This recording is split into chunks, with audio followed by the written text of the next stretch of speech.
Hello, welcome to Yoga Darshini. Today we are going to learn how to do a forward fold. Okay, so this is one of the most commonly used spinal movements when we are doing any asana, and not just in asana, even in other activities like whether you're doing the strength training or whether you're doing calisthenics or whether you're day to day we are bending and lifting anything. Understanding how to use our spine and all the other allied muscles when we are doing a forward fold is a big asset. And that's what I'm going to teach you today. All right. Before we even start, let us understand that there are two different types of forward bending that we can do. The first one is just using our spine without using our hip, which is going to look like this. If you notice, I'm rounding my spine, whereas I'm not hinging from my hip. My hip is pretty much neutral and I'm just bending down using my spine. Right? And the second type is when I'm going to use my hips. So I can push my hips back. See, my spine is still pretty much flat. I can push my hip back, and then I can come down and then I can round my spine. Alright? So these are the two distinct movements that are available when it comes to a forward fold. Alright, so what is the right way to do it? What is the wrong way to do it? Don't worry too much about what is right or wrong. Rather focus on what feels good in your body. And just understand the purpose of doing a forward fold so that we are able to optimize this movement to our best possible extent. Okay, so let us start with some standing forward folds. So in yoga, when you're doing a standing forward fold, we are trying to stretch the entire posterior side, the back side of our body, and we are going to compress the front side of our body. So think about lengthening the back side and compressing the front side of your body. And when you're doing a forward fold, the placement of your legs play an important role. I want you to experiment this for yourself.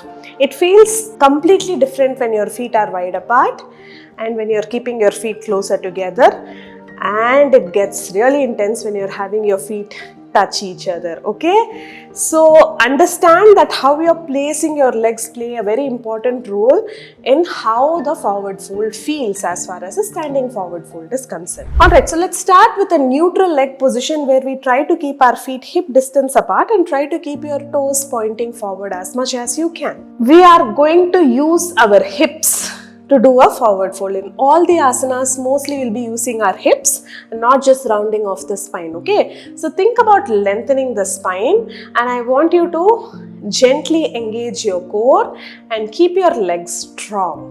Alright, our goal is not touching the toes, rather, as I told you, it's lengthening the back side of the body. Okay, so don't worry about touching your toes or anything like that. Step 1 will be to push your hips back as much as you can. Keep pushing your hip back, keep pushing your hip back, and imagine bringing your chest parallel to the floor. Right? If you notice, my spine is pretty much straight here, and then from here I go down further, and only now does my spine start rounding. Can you see it? One more time, let me show. Pushing the hip back, the spine is neutral, it's pretty much flat. Right? And then finally when I go down, it rounds. Okay. Now, our neck is also a part of our spine, right? So, by dropping our head down, you are completing the stretching of the backside of the body just by bending your head down. Alright, by looking forward, you're compressing the neck. Remember, we have to stretch the backside of the body here, isn't it? So either keep a neutral head or tuck your chin to the chest.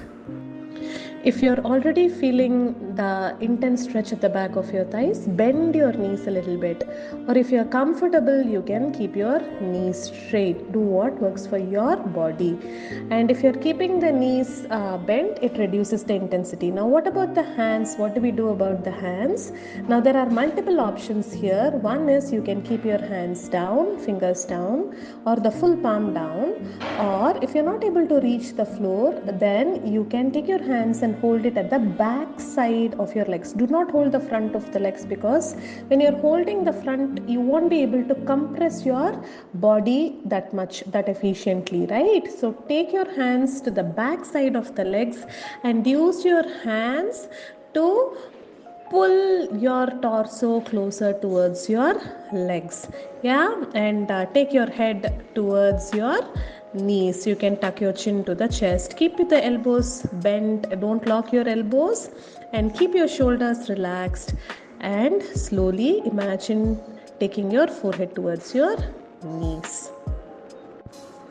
Good. Now if you notice, most of the weight will be on my heels. Now see, my hips are way behind my heels, isn't it? Now we want the feet to equally take the weight of the body, so we lean forward a little bit so that the weight is evenly distributed all through your feet, and then gently find your balance over here.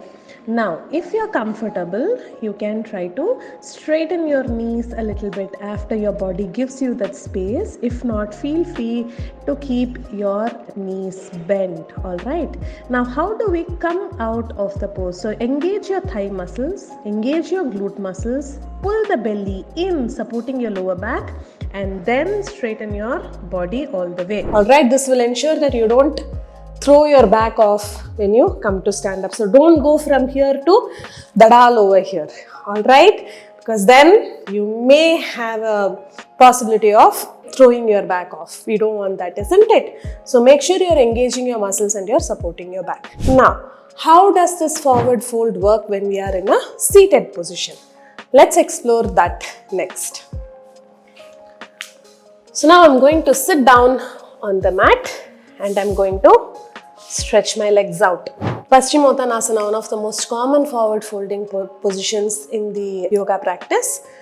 Here we are again trying to stretch the backside of the body. Alright, that is always the purpose of a forward fold. Now, keeping the feet wider is going to make our job easier. The closer you keep your feet, the more intense you're going to feel in the asana. Alright, it is applicable pretty much the same principle as in the standing position. Now here also what we want to do is we want to hinge from our hips rather than round or bend from our back. Seeing the difference between this movement and this movement, yeah, we want to use the latter because only then we'll be able to stretch our legs. If you are only going to use your spine, you're not going to be able to stretch the backside of your legs. You're going to lift like this. Alright, nothing wrong. But what is the purpose of this? Stretching the backside of the body, right? That will be found over here. So what I would like you to try instead is, first sit tall, press your heels nicely into the mat and try to flex your toes. Don't leave your legs inactive. Okay? So keep your knees straight, flex your toes. Now keep your hip and shoulder pretty much on the same line, and from here imagine taking your heart towards the feet. So you're thinking of going forward rather than going downward. See the difference? Just by imagining myself going forward, my body moves in a different way. But when I'm trying to move downward, it automatically rounds the spine. Okay, so think about going forward. Here also we're going to take the help of our hands. Okay, so hold your hands. Again, don't worry about touching your toes. Keep your knees straight, hold your hands. Now get a good grip. Keep the shoulders away from the ears. And with an exhalation, pull your chest forward. See, I'm bending my elbows and I'm pulling my chest forward over here. Let the body get accustomed and then maybe take one more step away with your hands. Chest up and again pull. And then maybe one more step forward. Chest up, pull. Alright, and maybe you can reach your toes. If not, no problems at all. Hold where you are, but don't leave your legs loose because then we are not stretching all these muscles. We want to stretch them when we do the forward fold, isn't it? So don't have inactive legs. Active legs, fold forward, relax your shoulders, relax your elbows. Again, the neck, either keep it neutral or if you may, you can drop it down, coming into a comfortable forward fold. Now, try these, the simple sitting and the standing forward fold, and see how it feels in your body.